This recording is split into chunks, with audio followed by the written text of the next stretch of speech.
Salam sejahtera untuk kita semua. Perkenalkan, nama saya Herlina Setiawan, mahasiswi Universitas Bunda Mulia Ancol, dengan Prodi Akuntansi kelas malam semester 1 dengan NIM 11/2001-56. Pertama-tama, mari kita panjatkan puji dan syukur kepada Tuhan Yang Maha Esa, karena atas berkat rahmat-Nya, kita masih diberi nikmat dan juga kesehatan sampai saat ini. Sehingga kita dapat bersama-sama belajar melalui presentasi UAS saya kali ini dengan judul Studi Kasus Transmart Carrefour yang menerapkan e-commerce business to customer atau biasa disebut juga B2C. Yang pertama, saya akan langsung mulai presentasi UAS saya. Saya akan mulai melalui pendahuluan.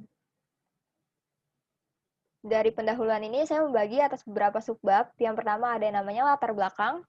Di latar belakang ini saya menjelaskan tentang retail dan juga e-commerce. Apa sih retail itu? Retail adalah aktivitas perniagaan yang melibatkan penjualan barang atau penawaran jasa secara langsung kepada konsumen akhir. Sesuai dengan perkembangan zaman, usaha retail ini juga mengalami beberapa perubahan. Salah satunya itu menjadi e-commerce atau toko online, yang merupakan salah satu tren retail saat ini. Apa sih e-commerce tersebut? E-commerce merupakan suatu konsep baru yang biasa digambarkan sebagai proses jual beli barang atau jasa pada World Wide Web Internet. Kemudian ada juga rumusan masalah. Untuk mempermudah pembahasan kita, maka dibahas sub masalah tersebut sesuai dengan latar belakang di atas, yakni sebagai berikut. Jadi apa sih yang menyebabkan dibuatnya presentasi ini? Yang pertama itu apa pengertian dari bisnis retail? Kedua, apa pengertian e-commerce? Yang ketiga, apa fungsi dan jenis e-commerce? Yang keempat, apa saja kerugian dan keuntungan adanya e-commerce? Yang kelima, bagaimana penerapan e-commerce dalam bisnis retail Transmart Carrefour? Yang keenam, bagaimana perkembangan e-commerce pada saat pandemi corona? Lalu ada tujuannya. Dengan dibuatnya presentasi ini tentunya memiliki tujuan. Yang pertama, memahami pengertian bisnis retail. Yang kedua, memahami pengertian dari e-commerce. Yang ketiga, mengetahui fungsi dan jenis dari e-commerce. Yang keempat, mengetahui kerugian dan keuntungan adanya e-commerce. Yang kelima, mengetahui penerapan e-commerce dalam bisnis retail Transmart Carrefour. Yang keenam, mengetahui perkembangan e-commerce pada saat pandemi COVID-19 atau corona. Lalu ada landasan teori. Di landasan teori ini juga saya membagi atas beberapa subbab. Yang pertama, definisi bisnis retail. Menurut Kotler, retailing adalah penjualan eceran meliputi semua aktivitas yang melibatkan penjualan barang atau jasa pada konsumen akhir untuk dipergunakan yang sifatnya pribadi bukan bisnis. Jadi seperti yang tadi dikatakan, retail itu adalah kegiatan penjualan eceran suatu produk itu, jadi dia langsung digunakan, nggak untuk dijual lagi. Jadi langsung dikonsumsi oleh konsumen tersebut. Contohnya kayak kita membeli barang, suatu produk di supermarket, itu langsung kita konsumsi buat kita pribadi, bukan untuk kegiatan bisnis. Gitu. Yang kedua ada definisi dari e-commerce. Menurut MC Lotperson, e-commerce adalah penggunaan jaringan komunikasi dan komputer untuk melaksanakan proses bisnis. Pandangan populer dari e-commerce adalah penggunaan internet dan komputer dengan browser web untuk membeli dan menjual produk. Jadi secara singkatnya itu dapat dikatakan e-commerce adalah suatu kegiatan jual beli melalui internet gitu, melalui online daring. Kemudian ada fungsi dari e-commerce. Yang pertama, menjadikan kegiatan jual beli menjadi lebih mudah dan efisien. Jadi dengan adanya e-commerce itu kegiatan jual beli akan lebih mudah dan efisien. Kedua itu mempermudah komunikasi antara penjual dan pembeli. Jadi dengan adanya e-commerce, misalnya komunikasi kita lebih mudah, jadi dapat dijalin kapan aja. Misalnya kita itu jualan di Indonesia, pembeli kita di luar Indonesia, itu lebih mudah, karena kan ada namanya internet gitu. Ketiga, mempermudah pemasaran suatu produk. Jadi itu kegiatan promosi itu lebih mudah melalui sosial media, contohnya itu Instagram, dengan adanya e-commerce, pemasaran itu jauh lebih mudah. Gitu. Nggak perlu repot-repot mengeluarkan biaya banyak. Yang keempat itu memperluas jangkauan calon konsumen dengan pasar yang luas. Seperti yang saya katakan tadi, jangkauan konsumen itu lebih luas. Kayak saat kita jualan di Indonesia, tapi pembeli kita bisa aja dari luar Indonesia, dari Cina contohnya atau dari Malaysia gitu. Karena kan pasarnya luas, internet itu kan universal. Kemudian ada jenis-jenis dari e-commerce. Yang pertama itu business to business atau biasa disebut B2B. Kategori ini adalah pihak e-commerce sebagai bisnis menjual produk atau jasa kepada klien yang merupakan bisnis juga. Contohnya itu adalah lali. Jadi dari bisnis jual juga kepada bisnis. Kemudian ada business to customer atau B2C. Kategori ini pihak e-commerce sebagai bisnis menjual produk atau jasa langsung kepada customer. Contohnya itu ada Lazada. Jadi kegiatan bisnis to customer ini, jenis e-commerce dengan bisnis to customer ini yang paling banyak digunakan di Indonesia. Ada Lazada gitu. Terus ada juga customer to customer atau C2C. Kategori ini pihak e-commerce alih-alih pemilik bisnis individu atau customer juga dapat menjual barangnya ke customer lain. Contohnya ada Shopee. Kayak misalnya saya di Shopee itu sebagai penjual, saya juga dapat menjadi pembeli di Shopee. Jadi saya bisa menjual dan juga membeli langsung. Kemudian ada juga customer to business atau C2B. Kategori ini pihak e-commerce, si customer lah yang menawarkan produk atau jasa. Biasanya ini jasa ya, untuk bisnis atau organisasi. Jadi saya sebagai customer, saya menawarkan jasa saya ke suatu perusahaan, contohnya jasa akuntansi misalnya gitu. Contohnya yang ada di Indonesia ini ada Seribu Lancer. Kemudian ada keuntungan dan kerugian dari e-commerce. Yang pertama kita bahas tentang keuntungan e-commerce dulu. Yang pertama exposure itu lebih luas. Exposure lebih luas berarti lebih banyak konsumen. Itu karena kan dia lebih luas ya exposure-nya. Pasti konsumen itu lebih banyak. Kedua, tidak ada pengaruh waktu. Pemasukan itu 24 jam. Jadi dengan adanya e-commerce ini nggak ada pengaruh waktu sama sekali. Jadi malam-malam kita juga dapat belanja melalui e-commerce tersebut gitu. Nggak perlu harus nunggu toko buka atau sebagainya gitu. Tidak perlu banyak pegawai. Berarti pengeluaran itu sedikit dong pengeluaran biayanya.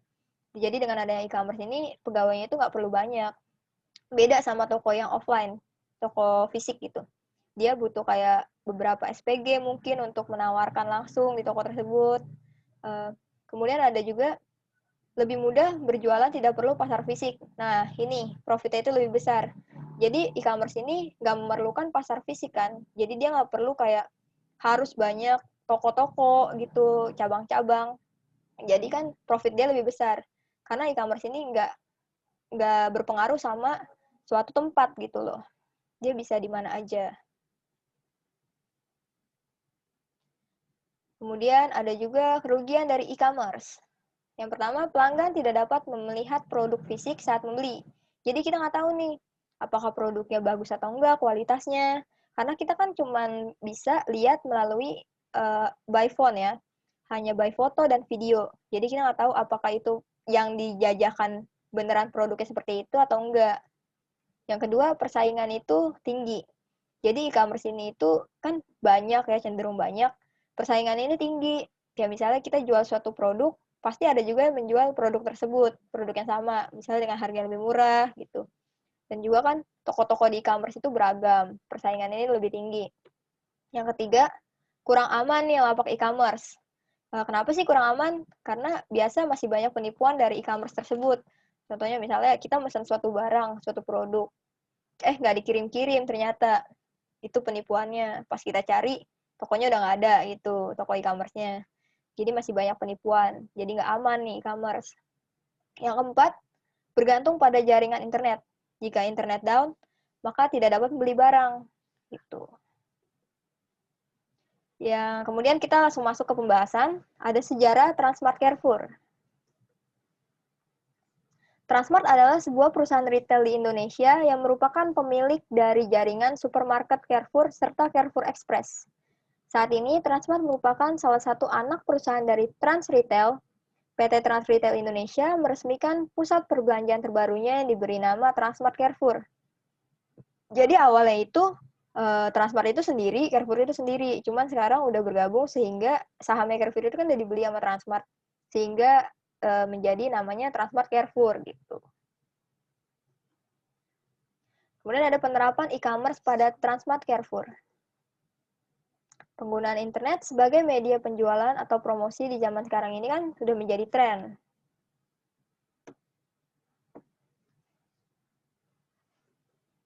Begitu banyak pembisnis yang memanfaatkan internet sebagai alat bantu promosi dan bahkan sebagai tempat mereka menjual produknya. Karena hal ini terbukti sangat efektif. Di zaman sekarang siapa sih yang nggak tahu internet, nggak tahu cara pakai internet? Pasti kan semua orang bisa pakai internet kan, karena internet itu kan lebih efektif. Nah, hal ini tuh yang membuat para pembisnis tuh memanfaatkan internet. Kayak dari internet itu peluang bisnisnya lebih besar karena profitnya itu lebih tinggi. Karena hal ini udah sangat terbukti efektif gitu. Pembisnis itu dapat banyak keuntungan dari internet tersebut.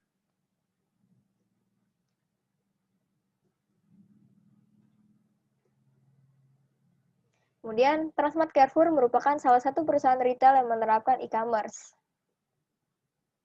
Transmart Carrefour ikut memanfaatkan internet melalui aplikasi e-commerce Transmart Delivery.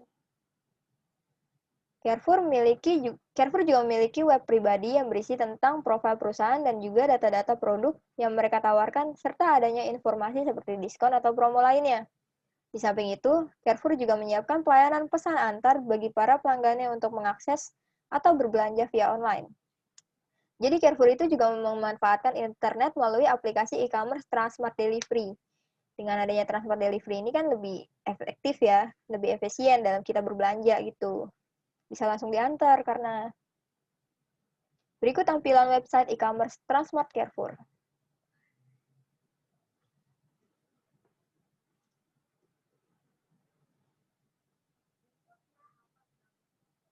Ini ya tampilan websitenya, cukup sederhana kalau dilihat.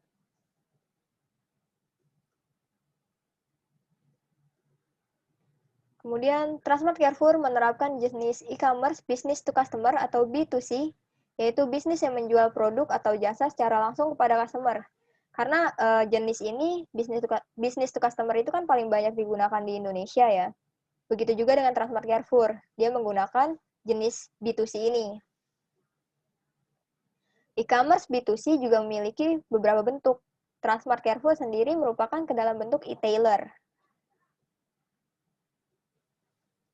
E-tailer adalah bentuk e-commerce di mana perusahaan yang sebelumnya hadir secara fisik sebagai perusahaan retail, lalu menjual juga produknya secara online. Jadi, e-tailer ini awalnya itu dia perusahaan retail yang hadir secara fisiknya, namun juga menjual sekarang produknya secara online.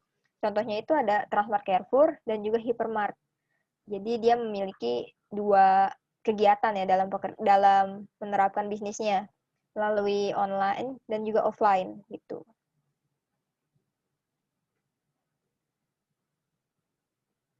Kemudian ada kelebihan e-commerce pada Transmart Carrefour. Nah, kelebihannya itu apa sih?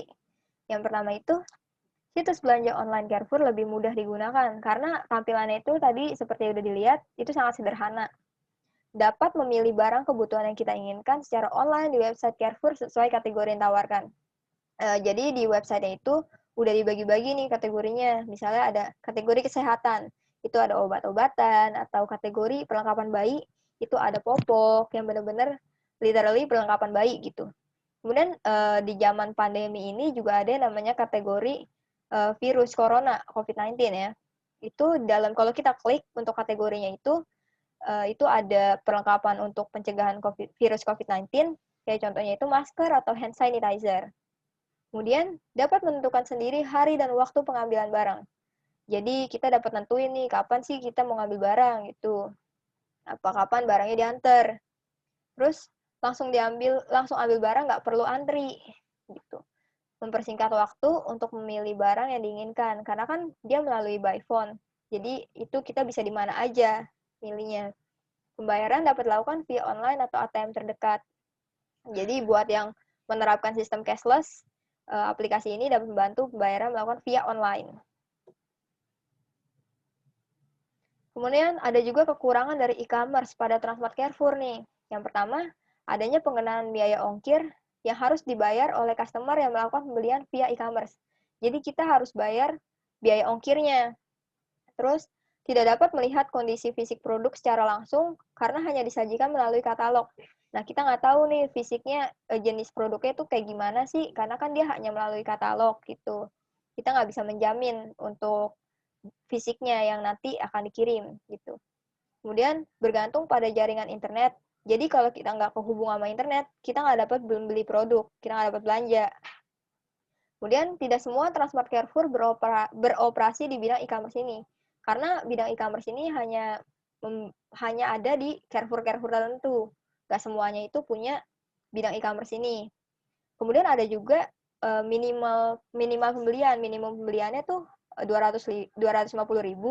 Jadi di bawah 250.000 kita nggak bisa bertransaksi di e-commerce Transmart Carrefour ini gitu.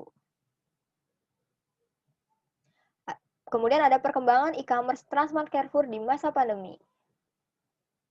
Pandemi COVID-19 ini cukup menimbulkan banyak kerugian, terutama di sektor bisnis ya.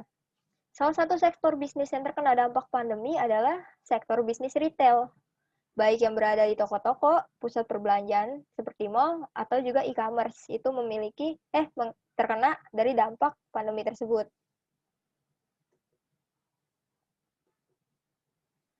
Adanya pandemi ini, pemerintah memberi juga anjuran, yaitu kunjungan hanya diperbolehkan 50% saja. Untuk mengurangi penyebaran virus COVID-19, Transmart Carrefour juga memanfaatkan adanya e-commerce e-tailer ini, sehingga customer tidak perlu untuk datang berbelanja secara langsung, karena dengan e-commerce, barang yang dibeli akan langsung diantar ke rumah si customer.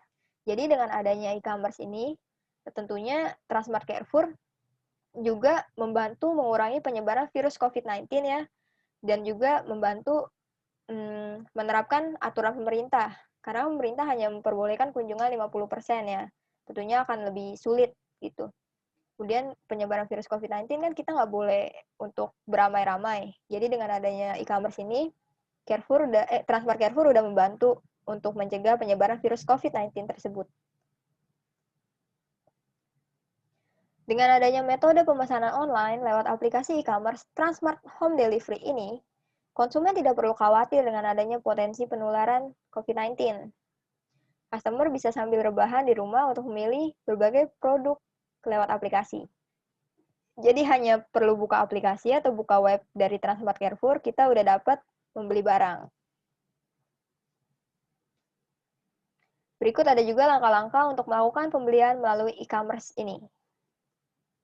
Yang pertama, konsumen harus mendaftar terlebih dahulu dengan mengakses website tersebut atau aplikasi dari Transmart Delivery ya. Yang kedua itu setelah konsumen udah daftar, konsumen itu dapat memilih kategori barang. Kemudian setelah memilih kategori barang, setelah mengeklik, barang belanjaan juga akan langsung masuk ke keranjang. Nah, di situ akan terlihat juga jumlah biayanya, akan langsung kelihatan di proses tersebut. Kemudian setelah selesai, konsumen dapat melakukan pembayaran mulai dari transfer bank atau bayar di tempat dengan kartu kredit, debit, atau juga uang tunai COD. Kemudian kesimpulannya adalah, dengan adanya penerapan e-commerce dalam bisnis retail, tentunya kegiatan jual beli akan lebih efektif, tanpa perlu harus melakukan pembelian secara langsung, atau bisa disebut juga offline. Transmart Carrefour, yang merupakan perusahaan retail, juga ikut memanfaatkan internet melalui aplikasi e-commerce Transmart Delivery. Dalam penerapan Transmart Carrefour, tergolong ke dalam e-commerce jenis business to customer atau B2C, yaitu bisnis yang menjual produk atau jasa secara langsung kepada customer. Di masa pandemik seperti saat ini, e-commerce juga memberikan banyak manfaat. Dengan adanya e-commerce, anjuran pemerintah untuk stay at home dan tidak membuat keramaian juga dapat terlaksana dengan baik. Jadi kesimpulannya e-commerce ini memberikan manfaat yang cukup banyak juga, tentunya juga dalam bisnis retail ya. Kemudian ada daftar pusaka.